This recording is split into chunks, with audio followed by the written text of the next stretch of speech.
நாம கலப்ப பிடிச்சு உழுது உணவு தானியத்தை உற்பத்தி பண்றவங்க. நம்மளை நம்பிதான் பட்டணம் இருக்கு, பட்டணத்துல சனங்க இருக்கிறாங்க. நாம அனுப்புற உணவு தானியம் பட்டணத்துக்கு போகணுமே தவிர நாம இங்க போக கூடாது. அப்படியே நாமளும் பட்டணத்துல போய் குடியேறணும்னு வச்சுக்க, சனப்பெருக்கம் ஜாஸ்தி ஆகி போய் சோத்துக்கே கஷ்டம் வந்துடும். கிராமத்துல இருக்கிற சனங்கள்லாம் பட்டணத்துக்கு போய் குடியேறணும்னு நினைக்கிறதே தப்பு. வணக்கம் விவசாய சொந்தங்களே. இன்றைக்கி நம்ம பார்க்க போகிற வீடியோ வந்து தேங்காய் விலை நிலவரங்கள். ரொம்ப விவசாயிகளுக்கு வந்து ரொம்ப சோகமான செய்தி தான். விலை வந்து படுவீழ்ச்சி அடைஞ்சு போயிட்டு, வியாபாரிகளுக்கும் ஒன்றும் சந்தோஷமான செய்தின்னு சொல்லவில்லை. எல்லாருமே வந்து விலை இறங்கி போனால், விலை நல்லா ஏறி இருந்துச்சுன்னா தான் எல்லாருக்குமே கொஞ்சம் இதாக இருக்கும். விலை இறங்கியும் போயிட்டு ஒரு வியாபாரமும் ஒரு சுதார்ப்பாக இல்லை. நிறைய பேர் ஃபோன் பண்ணது கொஞ்சம் எடுக்க முடியாமல் போயிட்டு, இப்போ சபரிமலை போயிருந்ததுனால 2-3 நாள் அதில் அங்கே இருந்ததுனால எடுக்க முடியல. இப்போது வந்து கிட்டத்தட்ட 65 ரூபா 70 ரூபா போன விலை வந்து இப்போ இங்கே நாங்கள், அதாவது எங்கள் ஏரியாவில் ஸ்பாட் ரேட்டு, டெல்டா மாவட்டத்தில் உள்ள விலை நிலவரத்தை சொல்கிறேன்னா, அப்புறம் 65 வந்துச்சு, 60 வந்துச்சு, அப்புறம் அப்படியே இறங்கி இப்போ 52 53 கொஞ்சம் ஸ்டடியாக இருந்த மாதிரி தெரிஞ்சிச்சு. இப்போ மறுபடியும் 50க்கு கீழே போயிட்டு, இன்றைக்கி வந்து ஒரு டன்னே வந்து 49,000 ரூபாய்க்கு தான் இன்றைக்கி ஆர்ட்ரு. எங்கள் ஸ்மார்ட் டெலிவரி, இது எங்கள் இடத்துல உள்ள விலை. அதாவது அங்கிட்ட அப்புறம் அவங்கவுங்க ஏரியாவுக்கு தகுந்த மாதிரி டிஸ்டன்ஸுக்கு, அதாவது நீங்கள் எங்கே போகிறீங்களோ அதுக்குள்ளே வண்டி வாடகை, அப்புறம் ஏற்றுறது இறக்குறது, டிரான்ஸ்போர்ட்டு, டோல்கேட்டு, போக்குவரத்து எல்லாம் சேர்த்து அது ஒரு விலை, ஒரு டன்னுக்கு இவ்வளோன்னு சொல்லி விலை கொஞ்சம் கூட வரும். அதை எப்படின்னு பார்த்துக்கோங்க.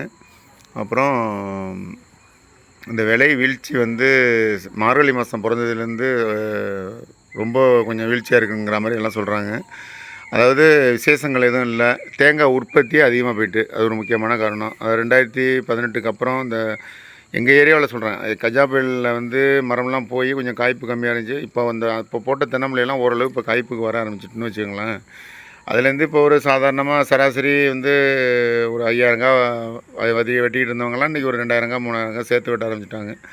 அது ஒரு முக்கியமான காரணம். காங்கேயத்தில் இப்போ தான் வந்து இது ஆரம்பிச்சிருக்காங்க, கொப்பரை ஸ்டார்ட் பண்ணிட்டாங்க. அதுவும் வந்து ஸ்டார்ட் பண்ணிட்டாங்க.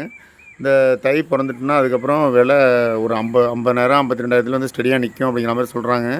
அது இறங்குமா ஏறுமாங்கிற அந்த ஜோசியம் சொல்கிறதுக்கெல்லாம் நாங்கள் வரல. இப்போதைக்கு உள்ள விலை நிலவரத்தை சொல்லிட்டோம். ஆனால் ஏறுறதுக்கான வாய்ப்பு என்னென்ன பேசிக்கிறாங்க, நம்மளோட தெரிஞ்சவங்க, நமக்கு மேலே உள்ள பெரிய வியாபாரிங்கெல்லாம் சொல்லிக்கிற இதுதான், பொங்கலோட ஒட்டி விலை ஏறும் அப்படிங்கிற மாதிரி சொல்கிறாங்க. ஆனால் அதுக்காக யாரும் ஸ்டாக் வைங்க இல்லை விற்காதீங்க அப்படிலாம் நாங்கள் சொல்லவில்லை. இன்றைக்கி உள்ள விலை நிலவரத்துக்கு தான் விற்றுக்கிட்டு இருக்கோம், வாங்கிட்டு இருக்கோம். இது வந்து குடுமிக்காய்க்கு வந்து ஒரு டன்னுக்கு வந்து, குடுமின்னா அந்த கொண்டையோடு உள்ளது, பஞ்சு வச்சு உரிக்கிறது, அதை கேள்வி கேட்டிருந்தாங்க நிறைய பேர். அது வந்து தான் உள்ள ரேட்டு. இது மூளைக்காய்னா அதுலேருந்து ஒரு 2,000 ரூபா கூட போகும். மூளைக்காய்ங்கிறது காங்காயத்துக்கு போகிறது, கொப்பரைக்கு போகிறது, அதுதான் மூளைக்காய்ங்கிறது. பஞ்சு இல்லாமல் சுத்தமாக இது பண்ணிடுறது அந்த காய். இதில் வந்து குடுமிக்காய்க்கு வந்து ஒரு டன்னு, அதாவது 1000 கிலோவுக்கு 30 கிலோ வந்து கழிச்சிடுறது. அந்த பஞ்சுக்காண்டி கழித்து தான் மீதி உள்ள காசுக்கு தான் பணம் கொடுப்பாங்க.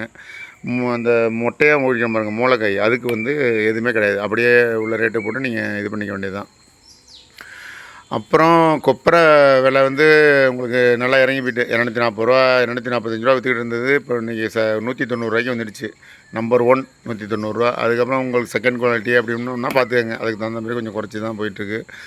நல்ல ரேட்டு போயிட்டு இருந்தது. இறங்கிட்டு இதில் வந்து கவர்மெண்ட்டு அரசாங்கம் வந்து விலை நிர்ணயம் பண்ணணும். இப்போ அவங்க விலை வந்து 12,500 பண்ணுறோம் ஒரு குவிண்டால்னு சொல்லி இப்போ தான் அறிவிச்சிருக்காங்க. 12,500 எப்படி கட்டுப்படியாகும்? ரொம்ப விலை கம்மி தான். அது வந்து ஒரு டன்னு வந்து ஒரு கொப்பரை வந்து ஒரு குவிண்டால் வந்து ஒரு 20,000 ரூபா அந்த மாதிரி ஃபிக்ஸ் பண்ணி கவர்மெண்ட்லேயே நெல் இது மாதிரி ஃபிக்ஸ் பண்ணிட்டாங்கன்னா ஓரளவு எல்லாருக்குமே நல்லது.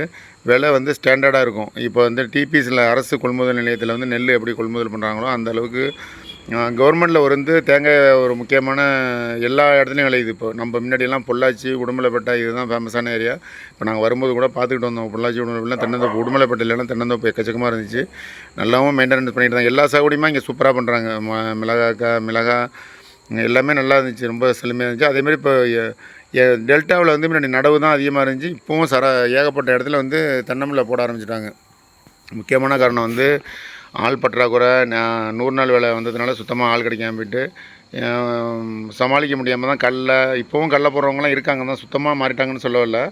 இருந்தாலும் நாங்களுமே ஒரு காலத்தில் கடல உளுந்து இதெல்லாம் போட்டுக்கிட்டு இருந்தோம். நாங்கள் தான் இப்போ நெருக்கி நிறைய இடத்த குறைச்சிட்டோம். சும்மா சாகுபடிக்குன்னு சொல்லி ஒரு 10 ஏக்கர் தான் நெல் சாகுபடி பண்ணிகிட்ருக்கோம். மிச்சம் எல்லாத்தையுமே வந்து தென்னந்தோப்பு போட்டாச்சுன்னு வச்சுக்கோங்களேன். அந்த மாதிரி தென்னை வந்து எங்கள் ஏரியாவில் அதிகமாக போயிட்டுங்கிற ஒரு காரணத்தை அதை சொல்ல வரேன் நான். மொத்தத்தில் எல்லாருமே வந்து தென்னந்தோப்பு வந்து இப்போ டெல்டா மாவட்டமும் பேராவூரணி, பட்டுக்கோட்டை, தம்பிக்கோட்டை இதெல்லாம் ஃபேமஸ் நம்பர் 1 ஆகிட்டு, தேங்காயும் நல்லா தரமான கண்ணா போட்டு இப்போ தேங்காயோட வெயிட்டும் நல்லா 1/2 கிலோ வர்ற மாதிரி உற்பத்தி ஆகிட்டு. முன்னாடி வந்து பொள்ளாச்சி தேங்காய், உடுமலைப்பேட்டை இதெல்லாம் தான் எண்ணெயோட கண்டென்ட் அதிகமாக இருக்கும்னு சொல்லி ஒரு காரணம் சொல்லுவாங்க. அந்தளவுக்கு ஈக்குவலாக இப்போ நம்ம தேங்காயும் வர ஆரம்பிச்சிட்டு, அதனால் இது அரசாங்கம் முக்கியமாக எடுத்துக்கிட்டு இதை விலை நிர்ணயம் பண்ணணும். அப்புறம் பாமாயில் கொடுத்துக்கிட்டு இருக்காங்க, இறக்குமதி பண்ணி வெளிநாட்டிலேருந்து இறக்குமதி பண்ணி பாமாயில் இங்கே சப்சிடிலாம் கொடுத்து அவங்களுக்கு இறக்குமதி கொடுத்துட்ருக்காங்க. அதுக்கு நம்ம நாட்டில் விளையிற தேங்காய் எல்லா டாக்டரும் எல்லாருமே சொல்கிறாங்க நம்பர் 1, உடம்புக்கு எந்த கெடுதலும் இல்லை, சாப்பிட்லான்னு பல தடவை சொல்லி எல்லா டாக்டரும் சொல்லிட்டாங்க. ஆனால் மக்கள் மத்தியில் நல்லா விழிப்புணர்வு வந்துட்டு தான் இன்னமுமே கொஞ்சம் இது பண்ணணும். சில பேர் இன்னமும் கொழுப்பு, கொலஸ்ட்ரால் அப்படி இப்படின்னு சொல்லிட்டு இருக்காங்க.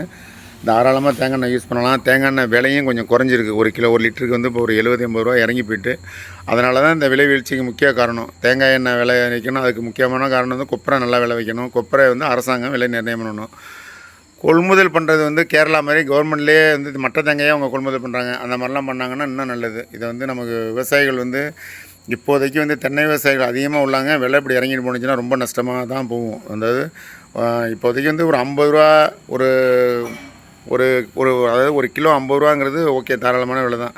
அப்போ தான் அவங்க வியாபாரிங்க வந்து எடுக்கிறதே ஒரு 22 ரூபா 23 ரூபா தான் எடுப்பாங்க. 50 ரூபா விற்றுச்சுனாவே 22 ரூபா 23 ரூபாய்க்கு தான் எடுப்பாங்க. அப்புறம் லாபக்காய் அதில் கொடுக்கணும். அப்புறம் தேங்காய் வெட்டுறதுக்கு ஒரு தேங்காய்க்கு 1 ரூபா, அப்புறம் அள்ளுறதுக்கு தனி சம்பளம், அப்புறம் அந்த டிராக்டர் டிப்பர்னால் அதுக்கு டீசல், டிரைவரு, சம்பளம் எல்லாம் கணக்கு பண்ணோம்னா அவங்களுக்கு ரொம்பவும் கம்மியான லாபம் தான் கிடைக்கும். அதனால் ஓரளவுக்கு இதை கவனத்தில் கொண்டு இது பண்ணணும்.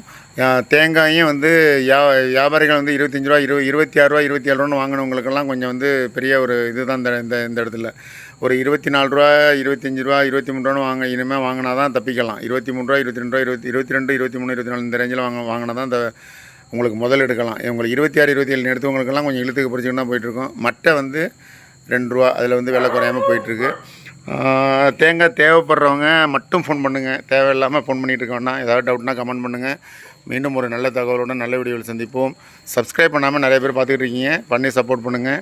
விவசாயிகளுக்கு நலனுக்காகவும் விவசாயிகளோட வாழ்வாதாரத்தை உயர்த்தணுங்க தான் நாங்கள் சேனலே ஆரம்பித்து வீடியோ போட்டுட்ருக்கோம். வீடியோ தொடர்ந்து பார்த்ததுக்கு நன்றி. மீண்டும் ஒரு நல்ல தகவலோடு நல்ல வீடியோவில் சந்திப்போம். நன்றி, வணக்கம்.